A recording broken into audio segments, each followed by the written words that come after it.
You need that air giving that light to that smoke, to that fire. You need that air pushing the smoke into the meat, and you need the airflow to be gone. You don't want it stagnant, sitting around your meat collecting creosote. So to me, depending on whatever cooker or smoker you're cooking on, you got to make sure that airflow is right. That's going to add a lot of great flavor. Or, if you're smoldering, it's going to add some bitter flavors to your barbecue. So I really love cooking on the Gateway drums because to me they're airflow machines.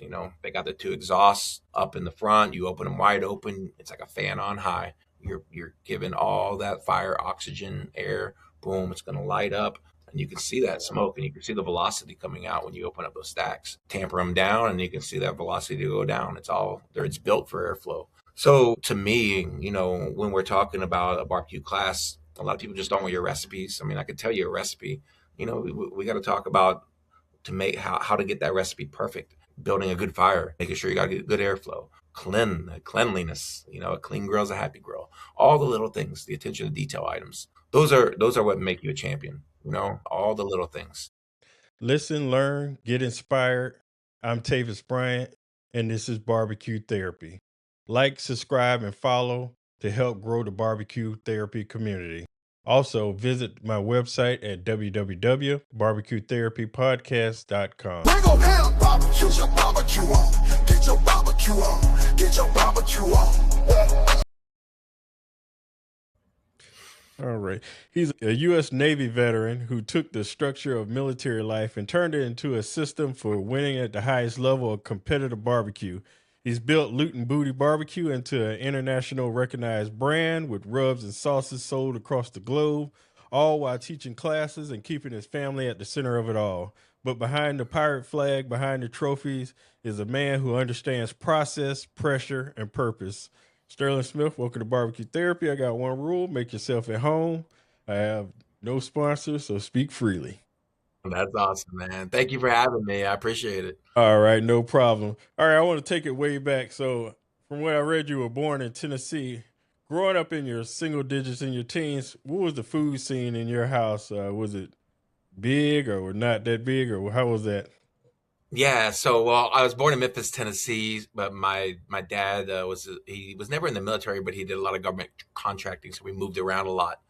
So I was really raised after Tennessee. We moved to Seattle, and then we were in a small town in Kansas for a while, Anthony, Kansas. Lived in Picayune, Mississippi. Lived in Atchison, Kansas. Anthony, Kansas. Braden in Florida, and then I graduated high school in Columbus, Georgia. But growing up, food was always center. I have a big family. We were like the Brady Bunch because I live with my dad and my stepmom and 3 stepbrothers, a stepsister, and a blood brother. So we were a big family. So all of us had to do chores around the house, and I really gravitated to the kitchen, cooking with my mom.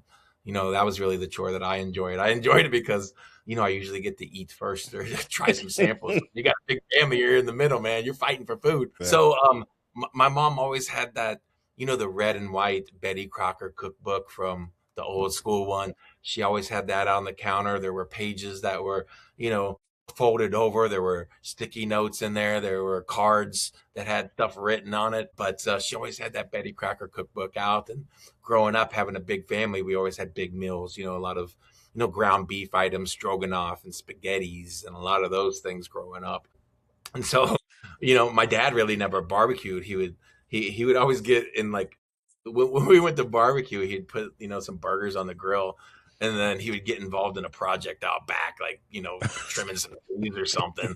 We're all like, bro, the burgers are over here burning. So we would always call when Dad was barbecuing. We'd always have hockey puck burgers. We were like, Dad, please don't grill. Let some Mom cook. But, man, food was always the center of everything for our family. That's good to hear. Yeah, you lost a lot of people when you said the folding the pages over and the sticky notes. A lot of the kids probably like, what? That's old school. Yeah, they don't even in the index cards. Exactly. The box with the index cards on there with everything. Yeah, exactly. Oh, yeah. We had all those old school recipes. Definitely. So were you competitive as a kid? Did you play any sports or anything? Oh, yeah.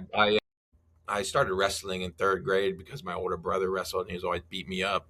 So I was like, man, I got to defend myself. So around 3rd grade, I started wrestling, and then I played Pop Warner football too, and all through high school. So I always played sports. And after I joined the Navy, I wrestled for the all Navy team in San Diego while I was there in A school. So I always loved to compete. I always loved giving my all and going out there and, showing what I can do. Oh, that's cool. All right, so let's lead up to the Navy. How did you get to the decision that you wanted to join the Navy? Was it spur of the moment or was it planned? And why did you choose the Navy?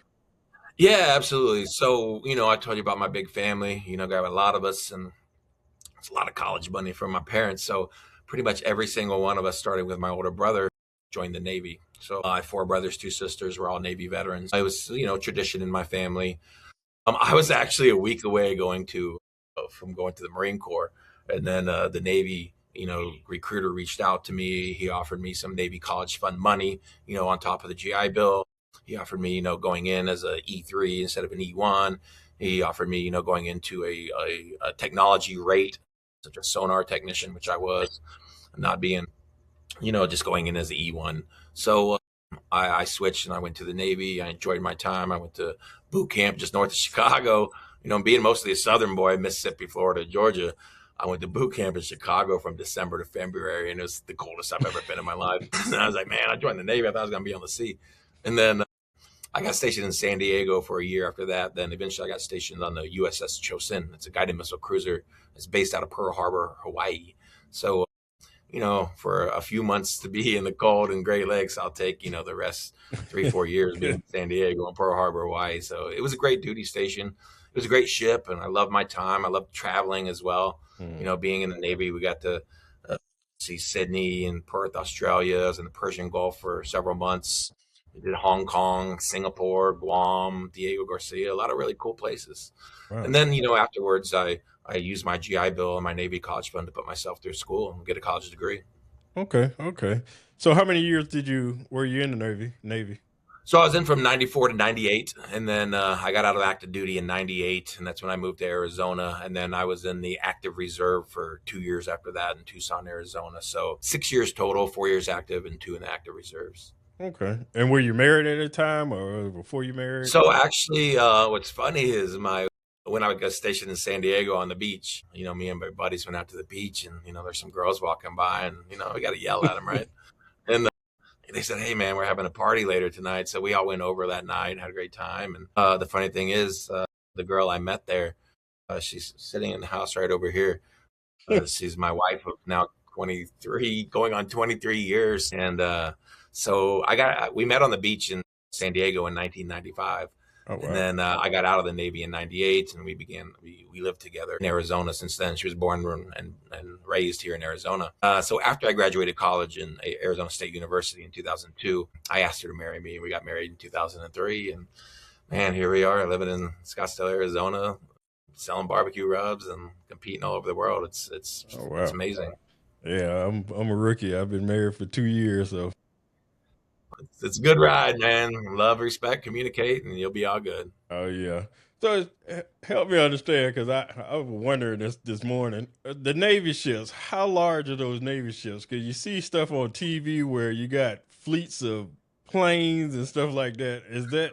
Yeah, it depends on the type of ship you're on. The biggest ships are the aircraft carriers, the ones you see on Top Gun with Maverick taking his F-14 on and off. Those things are like floating islands. There's 5,000 plus people on those things. It's crazy. They're huge.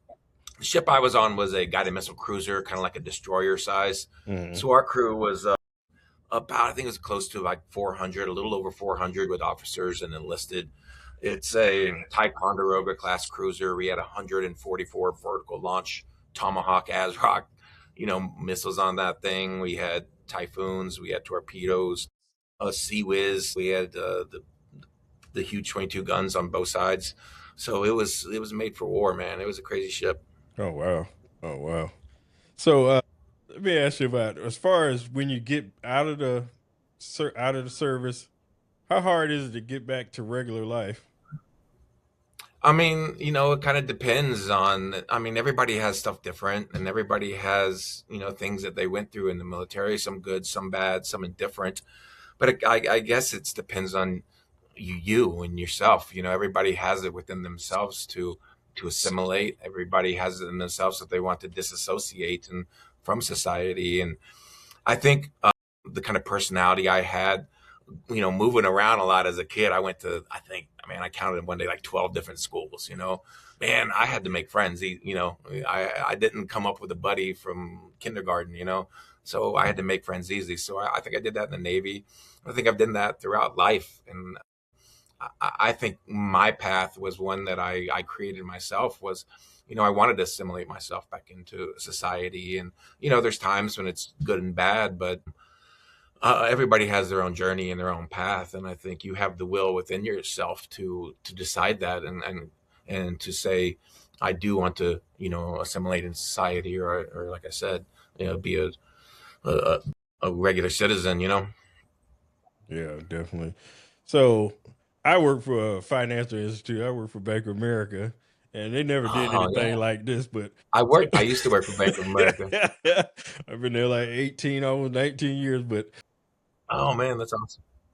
so you work for a bank that had an employee competition at the Royal, and you say someone got you to a. Did you go to a comp before you assisted, or that was your first time going when you assisted? So like my first time seeing like an actual barbecue competition. Yeah, you're right. So after the Navy, I went to Arizona State University. I got a degree in finance, and I've been in the financial and services industry pretty much right after college, and then in various banking relationships and various banking positions. But UMB Bank, it's United Missouri Bank, they opened a private wealth management, small business banking, and commercial banking unit in Scottsdale. And this was in 2006, around then. And so they recruited me over from, at the time, I think I was working at Chase Bank. And they recruited me over to head up the small business banking unit. And so every year, that bank, it's the biggest sponsor of the American Royal. You're at the Oh, American Royal, you saw the big UMB Bank sign up that at the American Royal there. So they, back in the day, they had a competition, an employee barbecue competition. They're based out of Kansas City there, and it was down at the old West Bottoms at the Kemper Arena where the old American Royal used to be. So they would get different regions from their bank and different states to come field a team. And when they created Arizona branches, they said, "Hey, do you guys want to come be involved in this employee barbecue competition?" So our CEO reached out to us and was like, "Hey, does anybody know anything about barbecue or grilling?" I was like, "Yeah, man, I cook some steaks and I cook some wings and stuff in my backyard." He's like, "Okay, you're going to Kansas City. You're going to be on this barbecue team." I was like, "Well, cool, whatever." I get there and I expect to see a propane grill, and 'cause all the meat was provided. So they bring me a brisket. And I'm like, "Holy, what do I do with this thing, man? I don't even know how to cook this."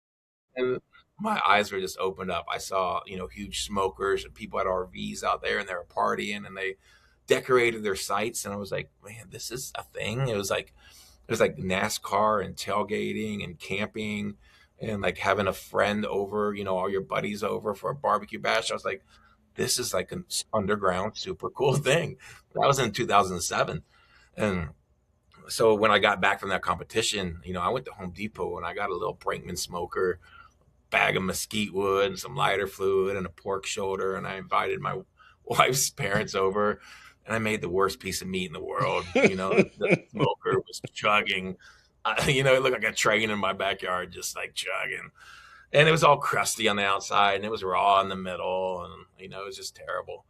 But after that, I was like, you know what? I think I want to try this barbecue thing out. And man, I'd started Loot and Booty Barbecue in 2009 is when I said, okay. Before that, I was just tiddling around in my backyard and doing some stuff, trying to figure it out. I don't know if I still figure it out, but, still working at it. But yeah, 2007 was my first comp, and 2009 was the first IBCA comp actually here in Prescott. And then I did a KCBS comp at the end of the year in 2009 as well. So when you assisted, what did they have you cook at the American Royal when you helped them? So it wasn't the American Royal competition. It was on the grounds of the American Royal, but it Mm. was a UMB Bank employee competition. So it was the four meats. It was chicken, ribs, pork, and Oh brisket. wow. It was KCBS judged. It was like whatever a competitor series, but it was the four chicken, ribs, pork, and brisket. It was all four meats. Oh wow. Yeah. Did y'all get to So walk what around? the Go So ahead. what the bank did for whoever won that competition, they sponsored the team in the American Royal competition. Oh wow. They would pay for their entry fee and meat and stuff like that. Ooh. Yeah. So the teams that have actually won that event were legit team. They were legit KCBS teams. They knew what they were doing. They weren't like me and saw a brisket and like thought it was a dinosaur. I was like, I don't know what to do with this thing. So it was really cool to experience that. Oh, that was cool.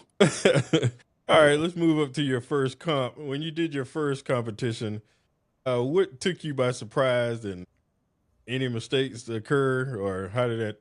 Oh man, it was a calamity of mistakes. The first one, we brought too much stuff. You know, the first thing you think you're going to need everything. We drank way too much. Our brisket we didn't cook long enough. It was like a shoe. We couldn't even pull that thing apart.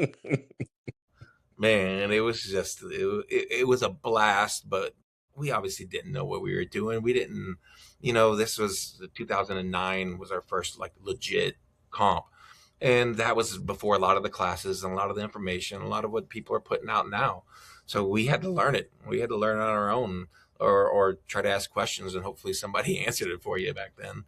So man, it was a calamity of errors. We learned a lot, but flash forward to almost my 18th season now. It's taken everything you've learned from every competition since then, and making yourself better, more efficient, and all the stuff. But man, if you're somebody just getting into it, don't be afraid to get your ass kicked. Don't be afraid to get last.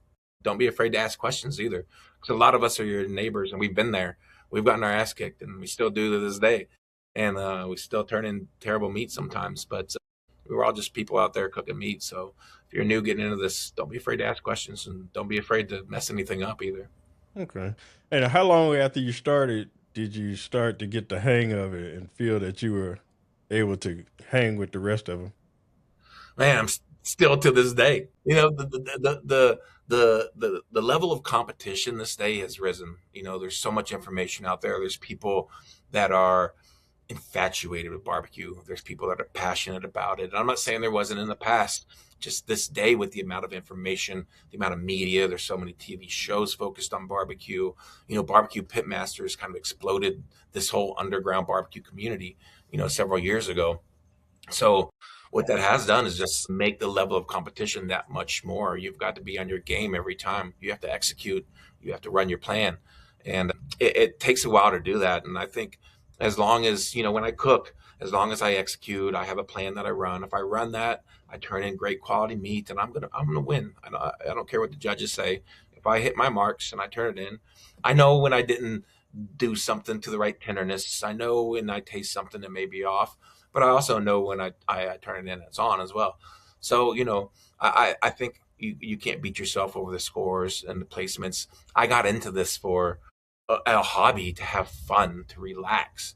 You know, uh, I got out of it. I got into barbecue to get away from my job and my work, and to just get into that trailer. I love that your podcast is called BBQ Therapy, because several people, you see a lot of veterans in competition barbecue, and I think it's for a reason. When we get in that trailer, our mind goes away, and all we have is one focus, and that focus is getting that meat right, running the plan, executing, and winning, accomplishing that task and that goal, and it takes your mind away from everything else but that mission. So it's Hmm. very powerful for first responders, vets, and people who have been in certain situations. Yeah. But yeah, it took a while to get that flow, several years, and I think I'm still building that flow of the cook. And when I say flow of the cook, it's I don't force the cook. I let the cook cook, and I just follow accordingly. If that makes sense. Everybody has their different styles and way of cooking, but that's something you have to find within yourself, and I think I'm still working on that and still building that. I'm not done in this hobby and in this sport by any means. I plan to do this for a long time. Oh yeah. Oh yeah. Well, you're doing pretty good so far. So all right, let's talk about the Royal. You came in second in 2014 and 2022. So that's the same year Chris Webb came in second also. Yeah, So how yes, close? he did. He RGC the invitational. Yeah. So how close were your scores to the winning scores? Yeah, honestly, I don't know off the top of my head, and I don't pay too much attention to that kind of stuff. You know what I'm saying? The scores are scores. I'm happy at those competitions like the American Royal, the Jack, when all your peers are there. There's 400 or 500 barbecue teams. There's the best of the best, the cream of the crop. I'm happy hearing my name called anywhere, in that elite group of cookers, and I'm proud to be one of them. But there is something in you that always looks back when you're in a reserve grand champion of the American World twice, and you say, "What that much? Just that much." I know it was relatively close, but scores are the scores. It happens. I look at my scores after every comp. I'll usually look at them for the next day, get a good idea, and I crumple it up and I throw it away. I throw every single one in the trash. To me, the next comp's going to be six different tongues, six different tables, six whole new experience. So I can learn a little bit from if I had any doubts of the cook or any conceptions on my man, maybe, hey, my ribs weren't tender, and I look at the scores, and hey, maybe I got some 8s and maybe a 7 in there. Well, I kind of can put the 2 and 2 together. So, scores are scores. You can learn from it, you can read from it, but to me, I don't fester a lot in the numbers. I'll rinse it off. The next week's going to be a new tongues, new people, and on to the next. Yeah, I think to me, that's one of the biggest feats as far as the one that you won, because 500 teams, that's like a 1 in 500 chance. And to have your name at least in the top 10 is like a tremendous feat. It's great days, man. To be, I tell you what, there's no other feeling than when you've been putting in the time, the work, the passion, the love, traveling, being away from your family, being away from your kids, and being recognized amongst your peers of one of the best, and being called your name it's an unbelievable feeling. You're proud, and you definitely want more. You want it. It's something that's contagious. You hear your name once, you want to hear it again. Definitely. And you won chicken one of those times, didn't you? So 2014, like how this whole barbecue thing and rub and sauce started was 2014 was my now let's flash back 2007. I'm on the grounds of the American Royal. I get a brisket and I'm like, I don't even know what to do with this thing. You know what I'm saying? Flash forward 2014, I'm competing in my first invitational and open at the same ground 7 years before. I'm like, what the hell is a brisket? And I took first in chicken, seventh in ribs, and reserve grand champion of the Open. Sorry, invitational first place chicken, seventh place ribs, and then in the Open I took second place pork, 19th brisket, and reserve grand champion that year. So it was kind of a full circle story of going on the grounds as my first competition with the bank to competing with some of the best in Kansas City. So right after that event is when Old World Spices reached out to me and said, hey, we have this American Royal Championship rub program that we'd like for you to be involved in. We'd like for you to have a pork rub in our American Royal Championship rub line. And that was the impetus for Loot and Booty Barbecue rubs and sauces. That was the first step to here we are right now. I quit my job in commercial real estate finance 9 years ago to sell barbecue rubs and sauces and teach classes all over the world. And it's amazing what can happen from barbecue and what can happen from passion and love and dedication. Yeah, I mean, like I said, American Royal jumpstarted a lot of people. Like Darren Worth, they went to walk around. Rod Gray went to walk around. Travis Clark went to walk around the Royal, and it just people don't understand the importance of just going out there, because that's what I do. I haven't started competing yet because I have a 22-month-old, and I'm gonna be a father first before I do anything. And 100%. It to get my fix, I go walk around Memphis in May, American Royal, local comps, just to meet people. I've taken 5 classes just to get out there and meet people and get more knowledge in barbecue so I can have it. Don't wait until it's time, but plan ahead and learn what I can and just go walk around, see the atmosphere, talk to people if they're not busy and stuff like that, and meet as many people as you meet, because it's a great community. I didn't got hooked just by just meeting people. It wasn't no call or anything like that, because I went to Memphis in May. And people ask me like, well, are there competitors or your neighbors? Are you guys like, at odds? I'm like, no, these are my homies. These are my guys. They have the same likes as me, cooking meat in the parking lot, drinking some beer, having a good time. We got similar interests.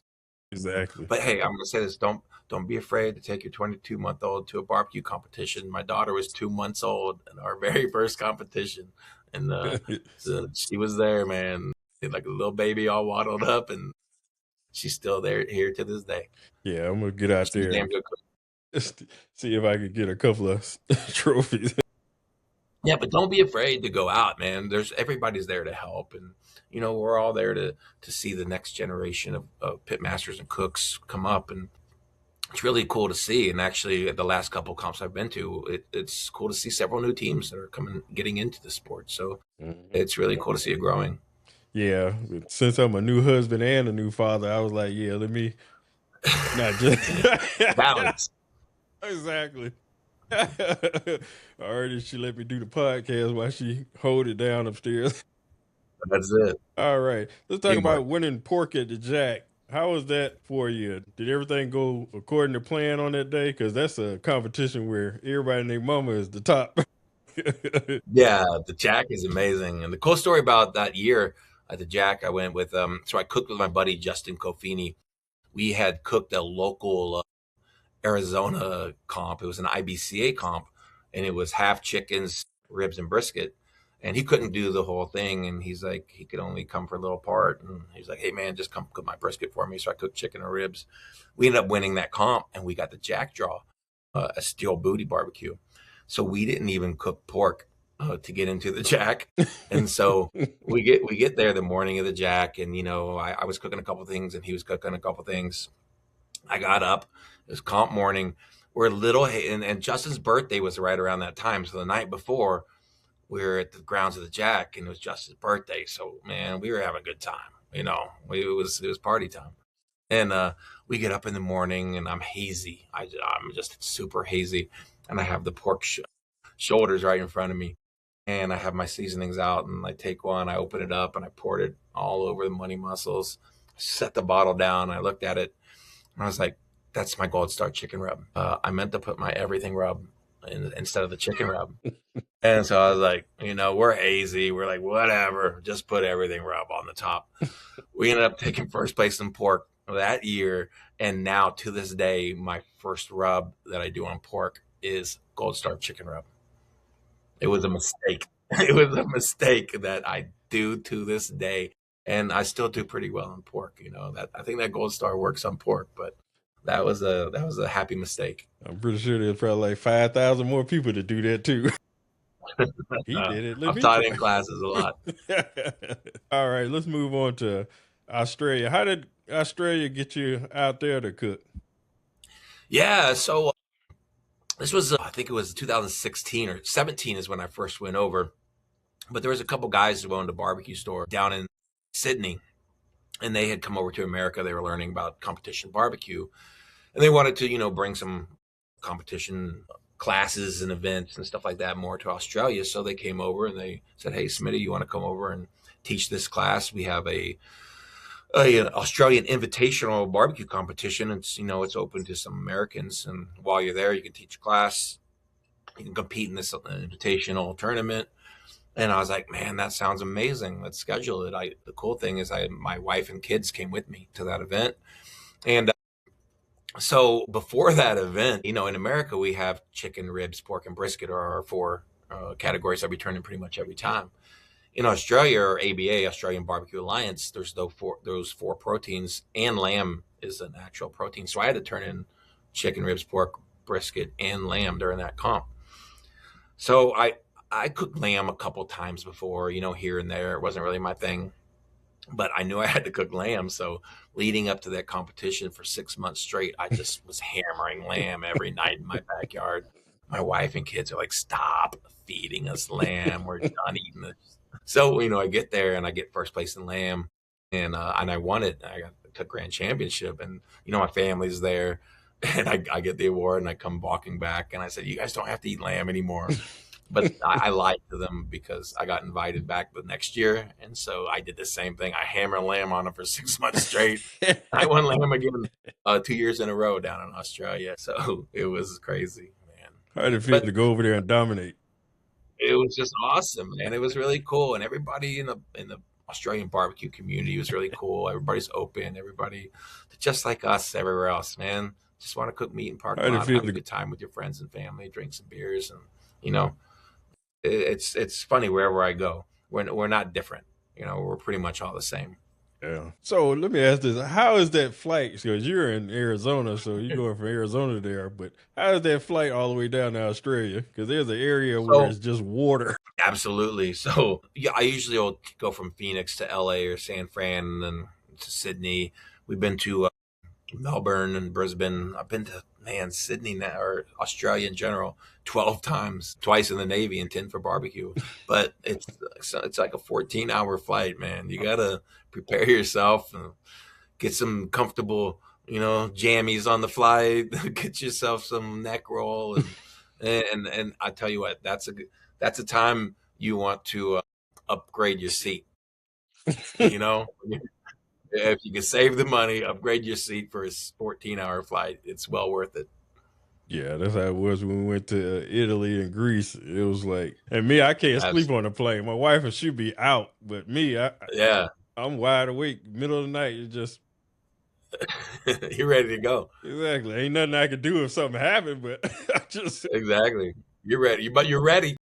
exactly. All right, let's talk about the 5-time Arizona Barbecue Team of the Year. Now, I know being in Arizona, you probably got teams from Texas, California, Utah, all around coming there probably to compete. What type of grind does it take to achieve that? Because you're doing other stuff besides Arizona. So how hard is that to achieve? Absolutely. I mean, any team of the year, or, awards, you got to obviously be around that area to compete in. So if you're going to be one of the top team of the years, you have to be at pretty much every comp. And, being there, that's a grind in itself. And not only just the competitions, like you said, I travel for my brand. We just got back from the ACE show in Louisville, Kentucky. So I do a lot supporting my brand, teach classes all over the world. I was in Croatia last year and New Zealand. I'll be in Canada in a couple months doing a barbecue class up there. So, at this point, quitting my corporate job 9 years ago in commercial real estate finance and then running my own business, everything that I put into it, I'm going to get back on the back end, or at least my family will. So this is something that I'm doing to build my brand, to build myself, to be a legacy for my kids, legacy for my family. Hopefully something that they can pass on to their kids. So, it's all about me and putting this brand in front of the most people as possible. And I think what's really cool about owning your own business and doing that is the gratification you can see when I'm looking at you and I can see three of my reps sitting on right beside you, man. That's awesome. I love seeing that. I was at a comp this weekend and people see my logo and they stop. Hey, I used your rub on a steak and it was the best steak I ever had. That to me is so gratifying. I love that, and that's what I get back from all this. And but as with anything, the more love and the more passion and everything you give it, the more you do that, the more you're going to get out of it. Mhm. It's yeah, I know it's easy to say, but it's real. It's true. You put in, you reap what you sow. Absolutely. Exactly. And that's why I take this. I'm not doing this just to joke around and play because I never know where this is going to go. So I'm going to be professional and take it serious and put the effort in and show people I mean business because right now I started last June and all the way up to now, and I'm unknown versus I'm going to not against, but there's people like Malcolm Reed and Heath Rouse and all these other people that have been doing it for years. But if I'm out here playing around and being silly and all this stuff and not taking it serious, people are not going to come on and as well as like you said, this is a legacy that my daughters can look back one day and hey, this is what my dad did.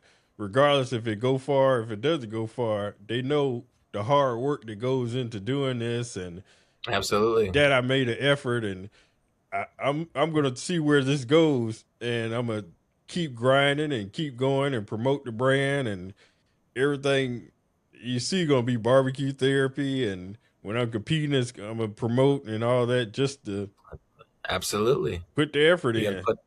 put the effort in, and that's what it's about. Putting in that time, putting in that energy, and putting in the love, and if you do it with love and passion and being genuine, then good things are going to happen. People see that, people read off of that. They can tell being a genuine person. They can tell, they can read your passion. Just be a real person and be upfront. And I have people come ask me questions all the time.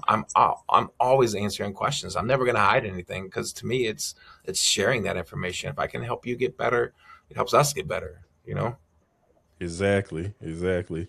So let's talk about the 24 perfect 180s and the 17 700 plus scores. Before I get into questions, your thoughts on the 700 scores? Do you think it's better cooks or generous scoring or both?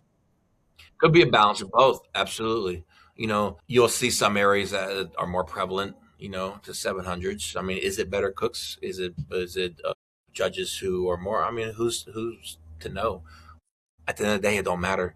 I'll gobble up all them 700s and 180s. I love little pins. I have them all over my trailer.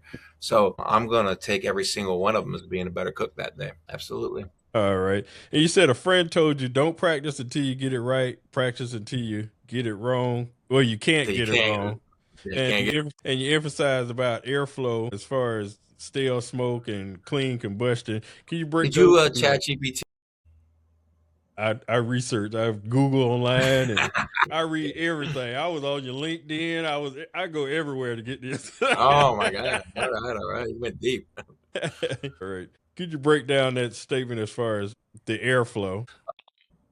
When I get into, I love classes because I can get into a mode where I just sit and I talk about barbecue, whatever it may be. But to me, airflow is the essential for barbecue. You need that air giving that light to that smoke, to that fire. You need that air pushing the smoke into the meat, and you need the airflow to be gone. You don't want it stagnant, sitting around your meat, Mhm. collecting creosote. So to me, depending on whatever cooker or smoker you're cooking on, you got to make sure that airflow is right. That's gonna add a lot of great flavor. Or if you're smoldering, it's going to add some bitter flavors to your barbecue.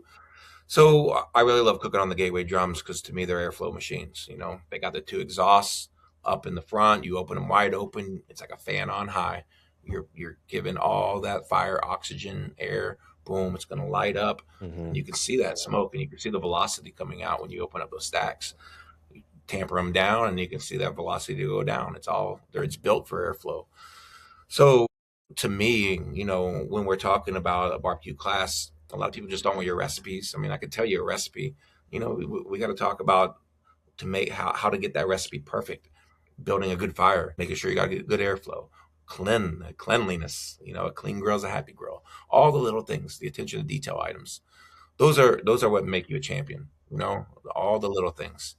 So when I get into a class, we talk a lot about the little things that go into making the big thing.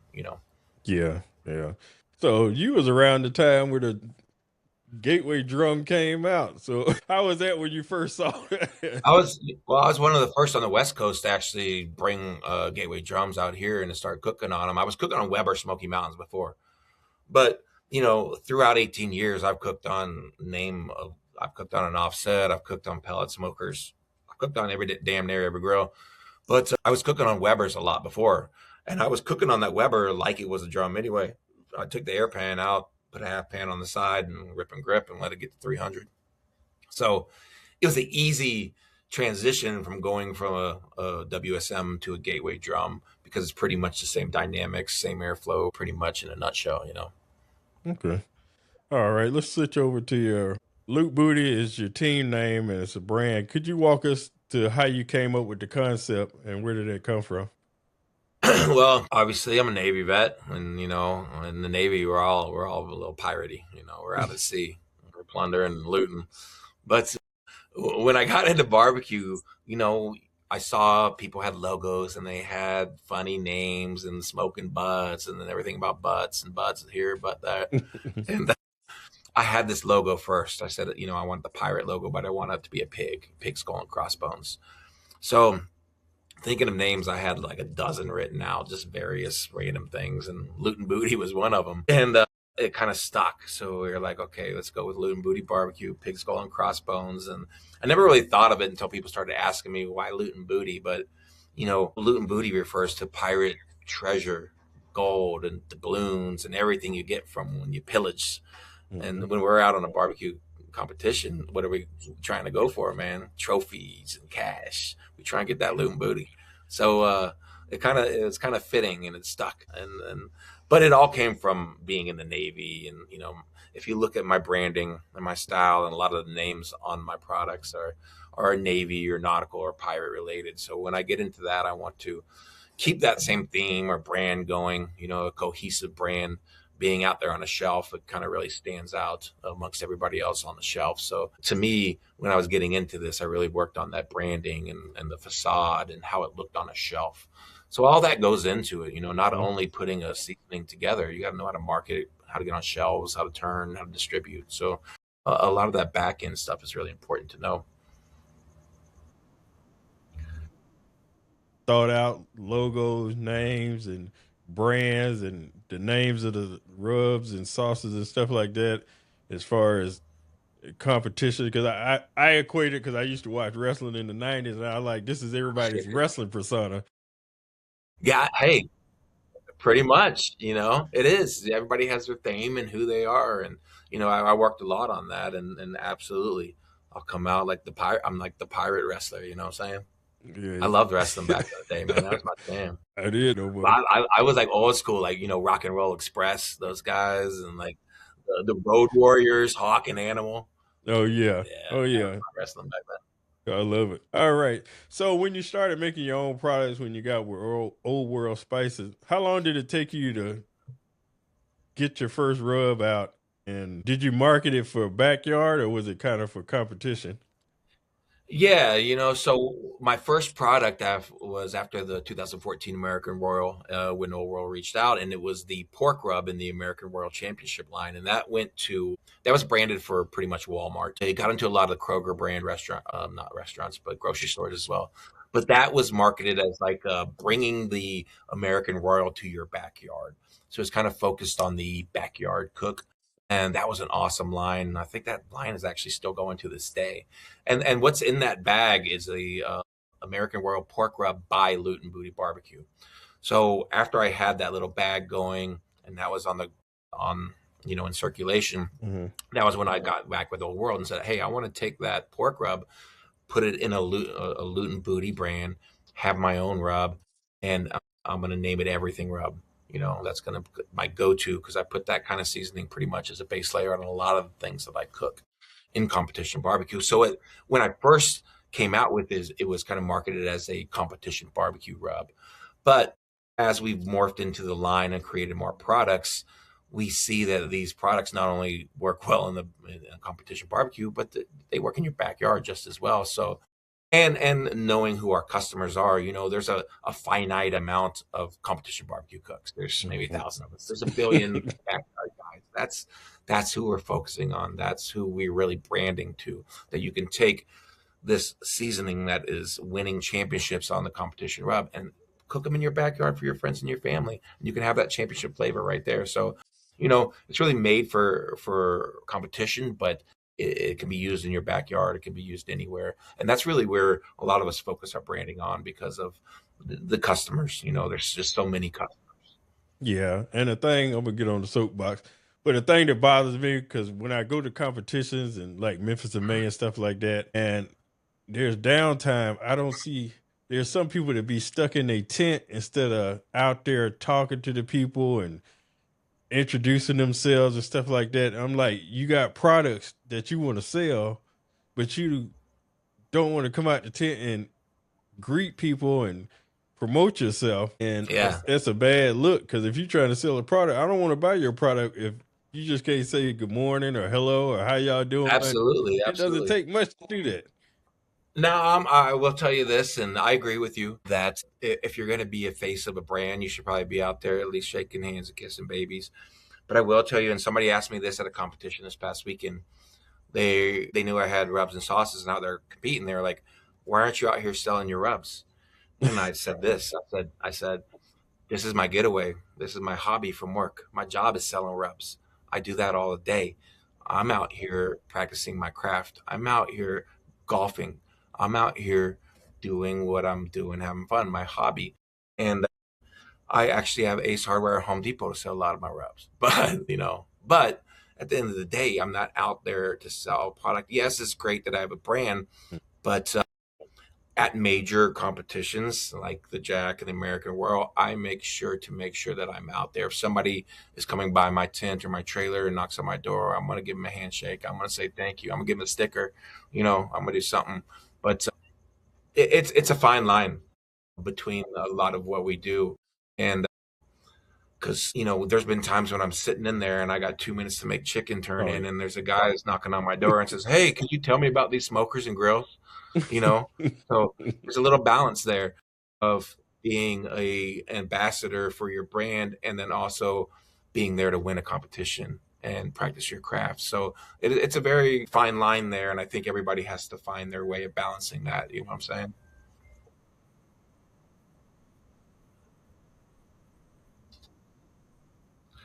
And a lot of people do that. They'll see you working, doing something. Hey, man, do you mind if I pick your ear? And I'm like, bro, right now, a good time, bro. The worst are barbecue people too.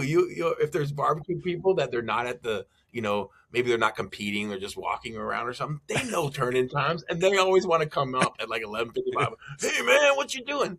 Motherfucker. Exactly. Sabotage. Exactly. All right, let's sell some products. I'm gonna name each product. You can tell a little bit about each one. All right, the everything rub. Yeah, that was number one. That was the first one in the line. Really made for pork. After I said I use it on the pork at the Jack, but yeah, it's really made for pork. I love that.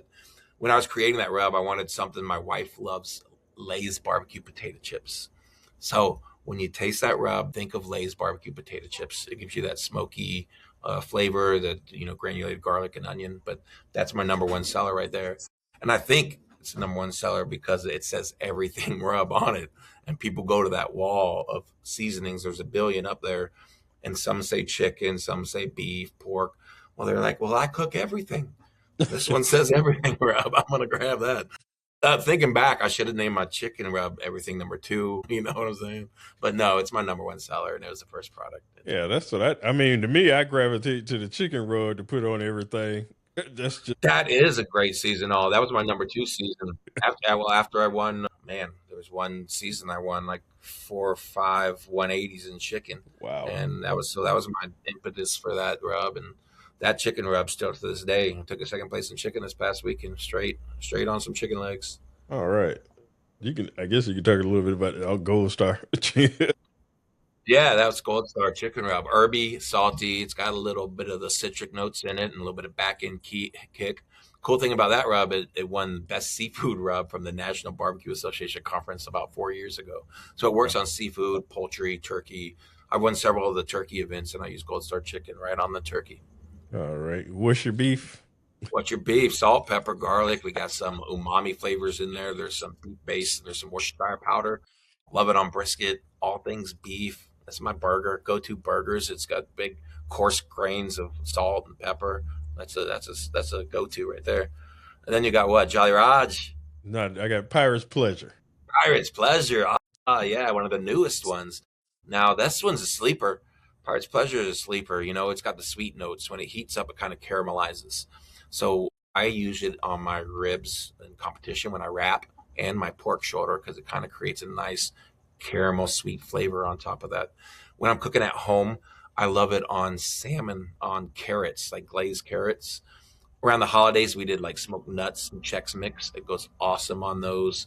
Bread puddings, French toast, but a lot of vegetables. So I really use that one. Okay, give me the loot.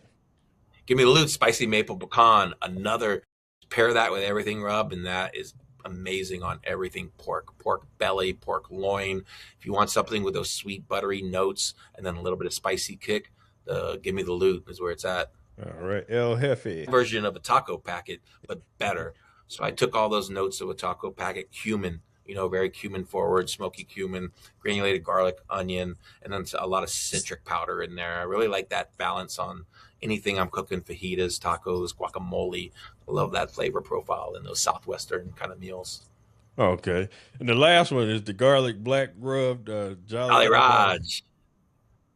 Now let me tell you a story That's about that. You know how some textures and stuff freak you out. It's just For some reason, the color of that freaks me out. That's why I Really, haven't got it. It's just the black color. Is just bro, you gotta try I it. gotta So try. what what's unique about Jolly Roger is most of the blackened rubs use activated charcoal as their blackening agent, and activated charcoal can sometimes be a little bitter. So what we did for my seasoning, we used kiln dried coconut shells. Mm-hmm. So it's actually a coconut. It's a sweeter profile, and all it is just kiln dried, so it's darkened coconut shell. That's really the only thing. Then you got the salt, pepper, garlic, and all the flavoring. But when I was creating that rub, I used tri-tip, Mm-hmm. a big beef tri-tip as my base protein when I was creating that. So that rub on tri-tip, I use it on my brisket for my dark bark. Anything you want to have like that nice crust in that bark, but still be flavorful. The jalapeno and the garlic and the salt and pepper come through. That Jolly Roger works, man. Don't be afraid of the color. One of I have a review on I think it's Amazon, and you can go in and delete them or whatever. And I kept it. It says it was a 5-star review, but it starts out, "This rub will make your food look disgusting." But it's so good. The flavor is amazing. I loved it on this. I love it on that. And I was like, I'll keep that one. But don't be afraid, Yeah, man. I'm Looks can pretty be sure it's deceiving. good. It's just the look. Just I Looks can was be like, deceiving. but Imagine you're just biting into a nice, juicy brisket bark. all right. Let's move on to the sauces, which is one of the popular ones, the apple cherry barbecue sauce. That one actually, first place National Barbecue Association conference a couple of years ago. First place sauce. Okay. But that's my go-to, pretty much out of the bottle for chicken. I do a little mix with ribs, and on pork, I use it straight out of the bottle on competition barbecue. Sweet. It's got those Kansas City notes, a little bit of smoky, but I love the balance in that sauce. It's my number one seller out of the three. Okay. And then honey gold barbecue sauce. Honey golden, yeah, another sleeper sauce. I love that on chicken. We do a lot of like flat top chicken, and we'll do roll ups with the honey gold. I mix it with mayonnaise and put it on like a sandwich, like ham sandwich is amazing. I use it as a dip, carrots, and it's that one I actually like. Out of my three, that's my favorite one. And the last is cherry chipotle barbecue. Cherry chipotle. That's being in the Southwest, a lot of my flavor profile will have a little bit back in heat, a little bit of kick, and that Southwest or that Southwest flavor profile with the sweetness up front and then the chipotle in the background. I love the balance of sweet and heat. It's really good on brisket, really good on beef. But if you like a little bit of spicy kick, the cherry chipotle that's the good one. Okay. Okay. Now, now you went against the grain when you did this. The Ultimate Book of Barbecue Sauces. How did you come up with that concept of doing sauces, rubs, and marinades versus everybody just doing just recipes and regular stuff? Yeah, absolutely. My first book, the first book I did was the ultimate. Big Book of Barbecue. Yeah, absolutely. Yeah. That one was basically a normal kind of barbecue recipe book. And the weird thing is when I was writing that, I was kind of trying to figure out what to do, and then it just hit me one day, and I was like, you know what, just write a barbecue class because I've done a million barbecue classes. So I was like, oh. Once I did that, it kind of became easy. So that book kind of just flowed. It was a barbecue class basically in a book with a bunch of recipes. Right after that, the publisher hit me up and they said, "Hey, we have this another project that we may want you to be involved in." And they hit me with it. It was about creating sauces and rubs. And I was like, that's perfect. I can do that. So they gave me pretty much the outline, and then I filled in all the meat of everything. So we had various styles of sauces. We talked about the regions of the sauces, from the Carolinas to the mustard sauces to the Kansas City styles, the molasses bases. So we talked about a lot of those different regions. And then the really cool thing is, I've traveled a lot, not only for barbecue, but in the military as well. So I do a lot of international sauces in that book. We do some tikka masalas, a peri peri sauce, some huli huli chicken. So we bring in some non-traditional American sauces in that book, and that's what I really love about that is is I get to bring some of those flavors that I had while traveling, and then Mhm. put my spin and my take on those recipes. A lot of them are you'll look at them and they'll say, "Oh, this isn't a traditional peri peri sauce or chimichurri or whatever." But that's what's really cool about cooking is it doesn't have to be traditional. You can take your spin on it. You can put your flair, put your spice, put your flavor on it. And so a lot of those recipes, you're going to see a little bit of my flavor and my style in those. Okay. Okay. Question: what's harder, winning the Royal or building a distribution network? Man, winning the world, winning the world. Because man, so I've been. Last year was my 12th year at the American Royal, and I haven't won it yet. So it's been 12 years building the distribution network. Yeah, that was a grind. That was hard. But what was really important for me and my business is working with somebody with Old World Spices, because Old World Spices is kind of a one and done spot. They not only manufacture my product, they have a sales team. They have the reps. They have brokers who actually go out and meet with Ace and Home Depot and all these big distribution networks. So they have the capability there to not only, like I said, manufacture, but warehouse and then distribute my products to those locations. So having a partnership with somebody like Old World Spices is very vital for my business, which allows me to go out and market, brand, teach, compete, and then have somebody on the back end fulfill those kind of items for me. So I'm not going to say that was easy, because it was hard getting my foot in the door into some of these bigger locations. It took Mhm. years of, giving them free product, knocking, hey, please take this, help me out here. It took years of that. So I'm gonna say I have that kind of in place, but I still haven't won the American Royal. So American Royal to me is gonna be the hardest, right, out of those two. You got close enough. Yeah, twice. All right, let's take it to a more serious note. How important has your wife been to this journey? I like to give the spouses they props, because without her, there's no you, and without you, there's Well, no her. you're 100% correct, man. Without a support network at home, without somebody to love you, without somebody to support you, without somebody to be there in your highs and your lows, man, I couldn't do it at all. And what's really cool about my wife is she competes with me a lot. When she can, she'll come out, and she's my left hand man out there. She knows what I need when I need it. She's unbelievable help, not only when she's there, but at home, with our kids, because our kids still have things that they do. And but what's really been cool about this journey is being able to take my family with me on several of these international trips. They've been to Australia twice with me, Hmm. to Sydney. They've been to Melbourne. I took them to Costa Rica, taught a class with Fergie last year, and my family came before the class for a few days.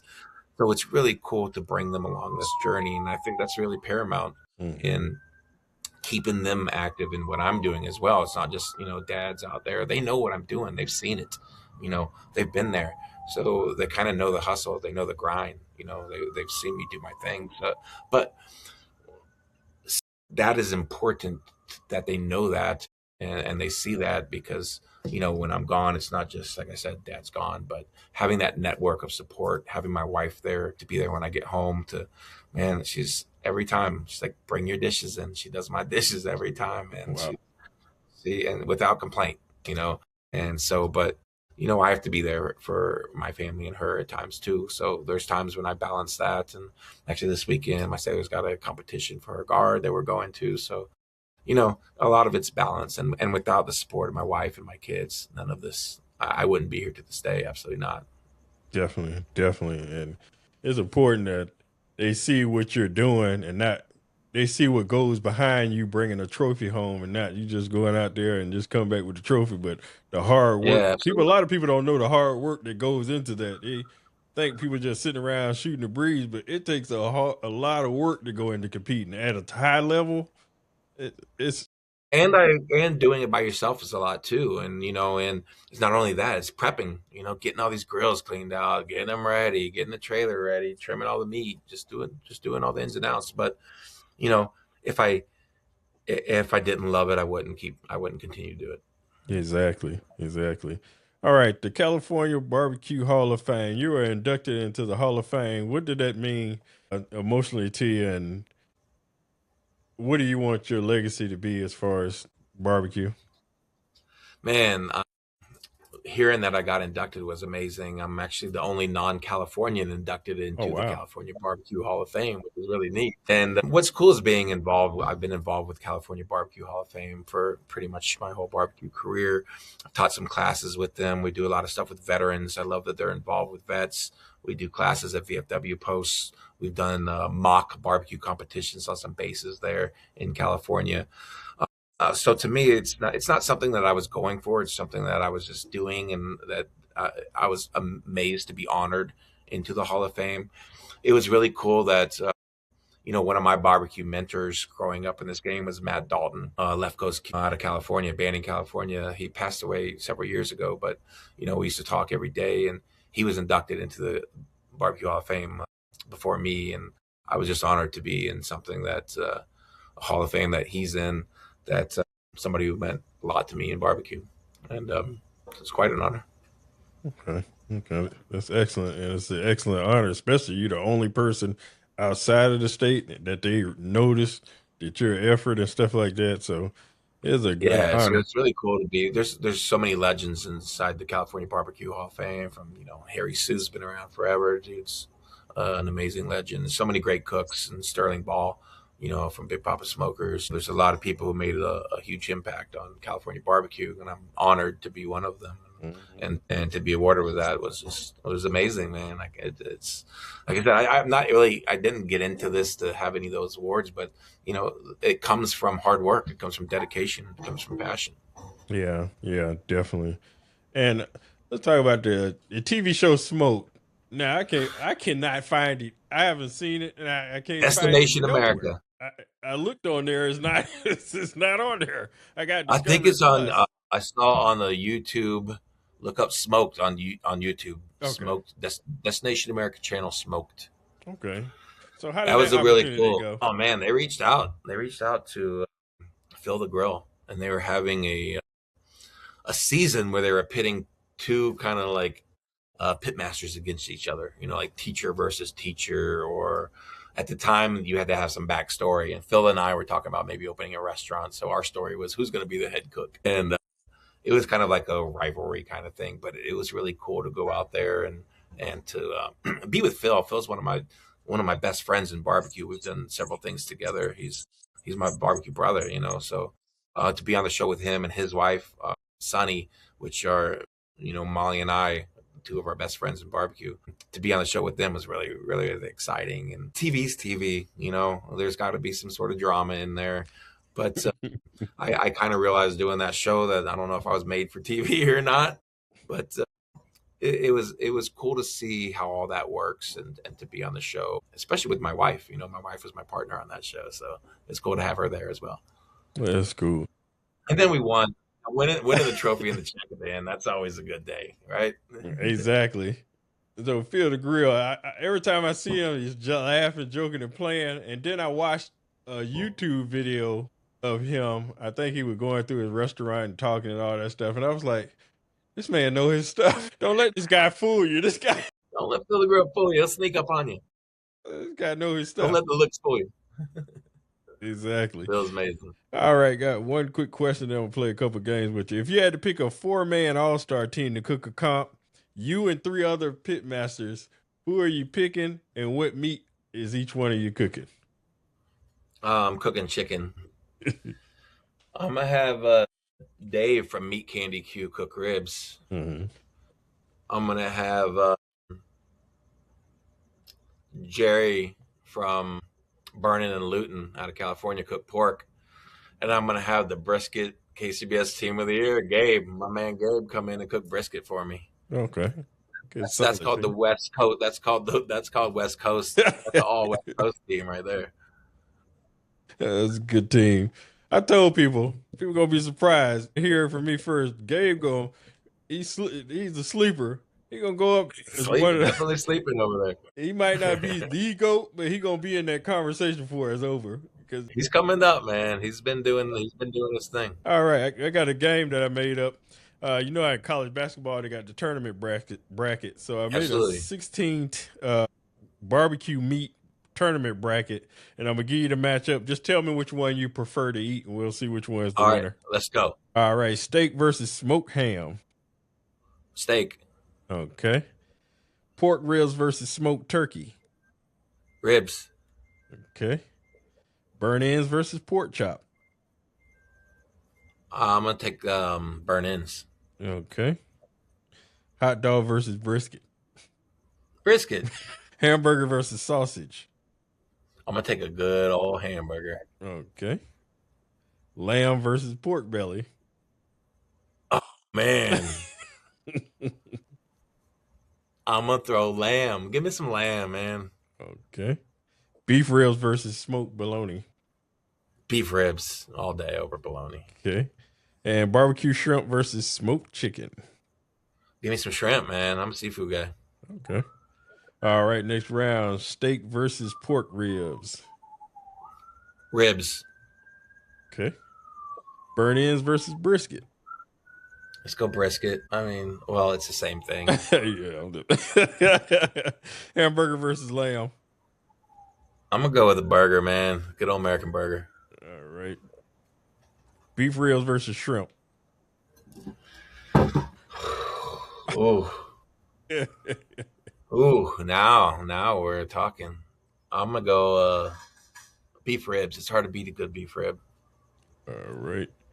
Final four: pork ribs versus brisket. Pork ribs. Okay, and burger versus beef ribs. Beef ribs. Okay. Oh, what's the winner? Pork ribs or beef ribs? Yeah, who you want? Give me that beef rib. Give me that big fat on the bone beef rib, smoked perfectly, melt in your mouth. I'm taking that. All right. Are you a sports fan? I love sports, man. All Yeah, right. absolutely. I got another bracket. I may not know all the people these days. I'm like old school sports. You know what I'm saying? Well, it's kind of old school. All right. Top 16 athletes of all time. Well, close to it. All right. Bracket 1: Michael Phelps, Simone Biles. Who, Phelps? Doesn't he have the most gold medals of anybody in the world? Yeah. All right. Phelps. All right. Muhammad Ali, Lionel Messi, soccer. Ali. Okay. Tom Brady, Roger Federer. The GOAT. Brady. Yeah. As a Bronco fan, I say yeah. I'm not a New England Patriots fan, but you gotta give the man his due. Yeah. Barry Bonds versus LeBron James. Who was the first one? Barry Bonds. Barry Bonds, man. I got a baseball signed by Barry Bonds. Oh, wow. Back in the day. All right. Usain Bolt, Tiger Woods. Tiger Woods, y'all. All right. Kobe Bryant versus Cristiano Ronaldo. Kobe for the win. All right. Wayne Gretzky, Dale Earnhardt Sr. Man, give me Dale Earnhardt, number 3, the Intimidator. All right. And Michael Jordan versus Serena Williams. Jordan, baby. All right. Next round: Michael Phelps, Ali. Ali. Okay. All right. And Brady versus Bonds. Tom Brady. I mean, you just can't deny this dude. Barry Bonds was the truth, though. He was the truth, bro. Man, my ball was when he played for the Pittsburgh Pirates. I used to live in Bradenton, Florida, and that's where their spring training was. So I have a ball signed by him. Barry Bonds, Bobby Bonilla, Jay Bell, Andy Van Slyke, all those cats. Wow. All right. Tiger Woods versus Kobe Bryant. That's a hard one there. Oh, it is hard, bro. I'm going to just go Tiger because, man, golf. Why not? I live in Scottsdale. Let's go with some golf. All right. Dale Earnhardt versus Michael Jordan. I mean, man. Jordan, man. Jordan's, man, everybody wanted to be Jordan when I was a kid, man. Yeah. Ali versus Brady.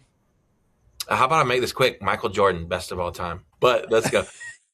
I'm going to go Tom Brady. All right. And Jordan, and then Jordan. Jordan, man. Like Jordan, I said, there's only one right answer, but it's just fun getting there. It is, man. How can you dismiss Jordan, man? Everybody, when I was a kid, everybody wanted the shoes. Everybody had to have the black and the reds, you know? And I got to admit, like I said, I love the shoes, but I was a Utah Jazz fan back then, Stockton Malone. Carl Malone, mailman. Yeah, the mailman. He killed me. Jordan's undeniable, bro. Exactly. All right, Sterling, your therapy session is over. You want to promote your websites and thank anybody, you can definitely do it at this time. Absolutely. Yeah, check me out on Instagram and Facebook, lootandbootybbq.com.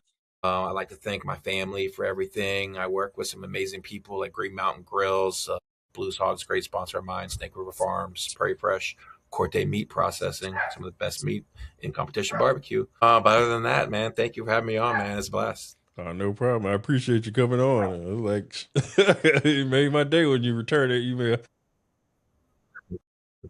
That's awesome, man. And then the end of the week, I got Ryan King from King's Barbecue. I was like, come on through. The Jack winner, and he just tore up Houston, too. That's awesome. Exactly. All right, but I definitely appreciate you coming on and sparing your time, and I definitely look forward to meeting you in person and shaking your hand and stuff like that. So I appreciate you. Come by next time, absolutely. All right, I definitely will. All right, you enjoy your day. Thanks, man. Have a good night. All right, you too.